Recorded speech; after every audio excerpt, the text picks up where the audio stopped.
Salvete amici, welcome back to the channel. If you're new here, hi, my name is Sabrina and I am in my first year of studying classics at the University of Oxford.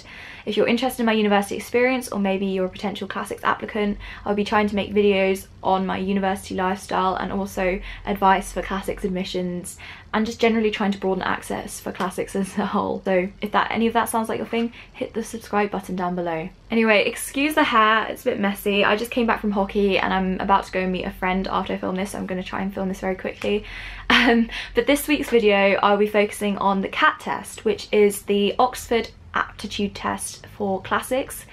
If you're applying for classics at Oxford, you'll have to take a version of this test. Either if you did Latin A-level like me, you take the Latin CAT, or if you did Greek at A-level, you would do the Greek CAT, or if you did both, you would do both. And if you didn't take any of the languages, you would do a slightly different test called the CLAT, which is basically where they give you like a made-up language and they ask you grammar questions and things based off that. But I don't really know too much about that because I only sat the Latin CAT. My main advice will probably be for the CAT, for Latin CAT, but I think a lot of it can also be applied to the Greek CAT as well. But maybe in the future I'll try and track down some of the other applicants and ask them about their experience with the entrance tests, because I think we have another course 2 person at my college and there are quite a few that did both, and it's probably quite useful to ask if the Greek was different to the Latin. I also think that Viola Helen made a video on the CLAT because I think she was course 2, so I'll just link that video down below as an extra resource for someone if you're thinking about applying. Or actually no, you should have applied by now, because what is the date today? The 18th. So if you're thinking about applying for this year, you're too late. The application deadline was the 15th of October, it's now the 18th of October. So hopefully everyone who's watching this video has actually applied. And this is a reminder actually, sign up for your test at your test centre, because if you don't do that, then if you miss the test, then your application is basically, it's just cut from the pile. So make sure you do that if you haven't already. So some basic CAT information that you probably already know off the website. It is, depending on what language, if you're doing Latin CAT, which is what I did, it's an hour-long test. You get 2 texts, one is in verse and one is prose, and you have to try and translate both in the hour, which let me tell you is a whole struggle, and they don't actually expect you to do. They kind of give you an impossible task for a reason, to try and really test you. And I think if you're doing the Greek CAT, then you also have to do the same thing for Greek, but you have the 2 tests in a row, so instead of doing a 1-hour test you do 2 hours, and you switch between the languages in halfway through. And I think the CLAT is 1.5 hours, but I could be wrong about that. So course 2 people, go and check on the website to make sure that I'm not telling you wrong information about tests that I didn't actually sit, okay?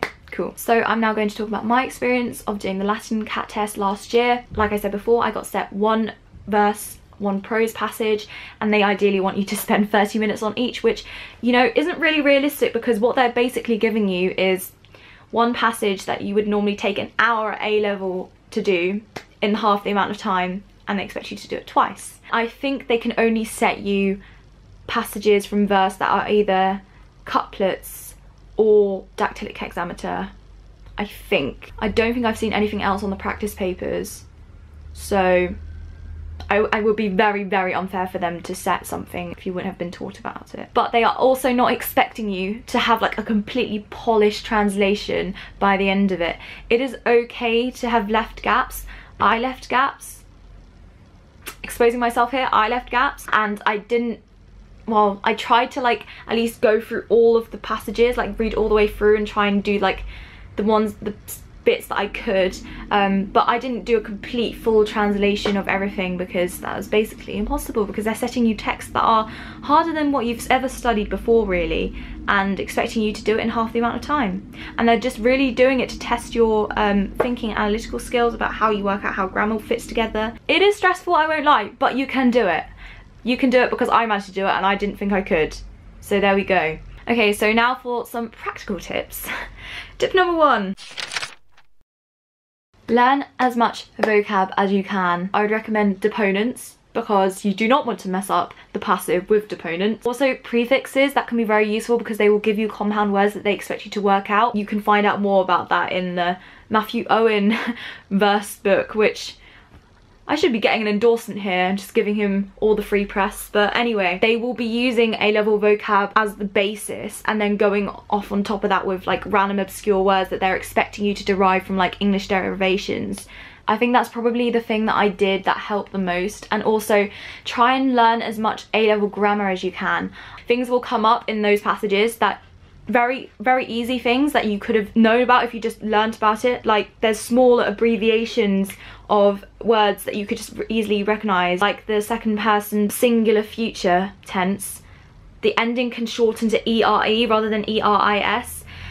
All those like little things that you could have easily picked up on if you just learnt about it before, and that could make such a difference to your translation. I don't know if all places have taught their students how to do dactylic hexameter by the first term of year 13, but if you haven't, please go to your teachers and ask them to explain to you dactylic hexameter and how to do elegiac couplets, because those are the meters that the poetry is usually going to be in. And you might think, oh, like why is that relevant? If you haven't learned about it before, basically some words can look the same as the nominative, and the only way you can know in the sentence with what agrees with what is the meter will show you if the A is long or short. We had a book called Matthew Owen where for Ovid he had like passages for us to translate, but at the beginning he also gave us a rundown of all like the poetic grammar that was really useful. So even if you don't have that book, maybe I would recommend trying to like borrow it or buy it secondhand maybe. That was really helpful for me to just go through and like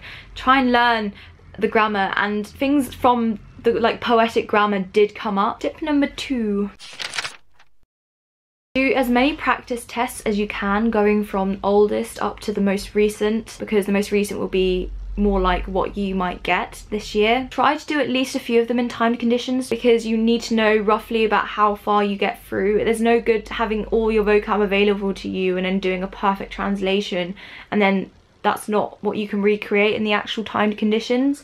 So try and do a few of them in timed conditions and then go through afterwards and underline all the vocab that you didn't know, all the grammar points that you didn't know, and then go and ask your teachers if you can't find them elsewhere in a reference somewhere. And also try and get your teachers to mark at least one of the tests for you so they can like show you where you went wrong and why you went wrong, because I think often it is hard to teach yourself your mistakes if you're the one that did the test, and they're teachers for a reason, so use them. Oh, and a further tip is that if you run out of the practice test, don't worry, you can go on the Cambridge website, get the Cambridge University practice test for Latin, because they're honestly not that different to the Oxford ones. They're also, I think, 2 passages that you can try and translate off the top of your head. So that's another option if you run out of material and you still are anxious and you want to keep practicing. And now I'm going to try and give you some advice on how to actually approach the CLAT test. I was really lucky that I had a teacher in year 12 and also at the beginning of year 13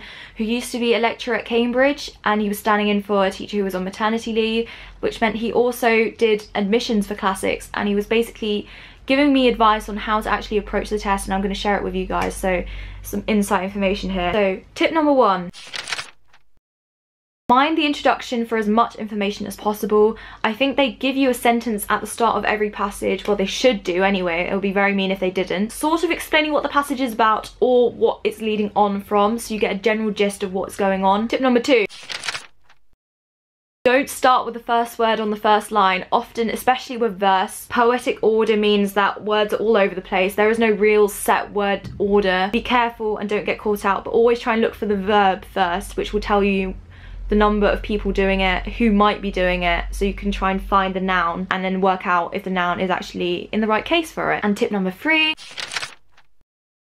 identify any names of characters that might be used, whether that's humans, gods, rivers. You see all sorts in Latin poetry usually. So after you've read the English sentence at the top of the passage, go through with a highlighter and just highlight any names that you might see, so you can see if they are the subject of a sentence or if they are something's being done to them, and then you won't get as confused about who's doing what. Finally, do not stress too much about this CLAT test. I've made it sound really stressful, and for that I am sorry, but genuinely, 96% of classics applicants get an interview anyway, so unless you basically don't write anything or don't try in your CLAT test, the fact that you're doing a CLAT test shows that you must have some sort of belief in yourself, that you think that you are able to do Latin or Greek or learn them to do classics at Oxford. So have some faith in yourself, please. And at the end of the day, they are only one small part of your general application.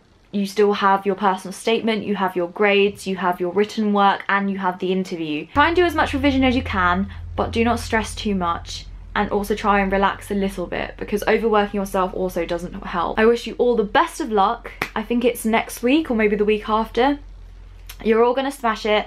It will be hard. You'll probably come out of it being like, oh my god, worst test I've ever done. That's fine. That's how we all felt. That's how we all felt, and we're still here.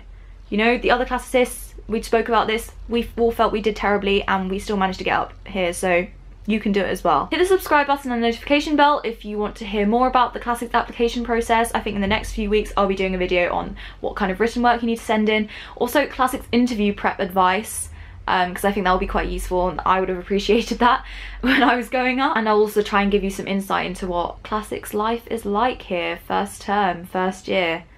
Kind of crazy, I can't believe I'm here, but here we are. Have a lovely rest of the day and see you next video. Bye!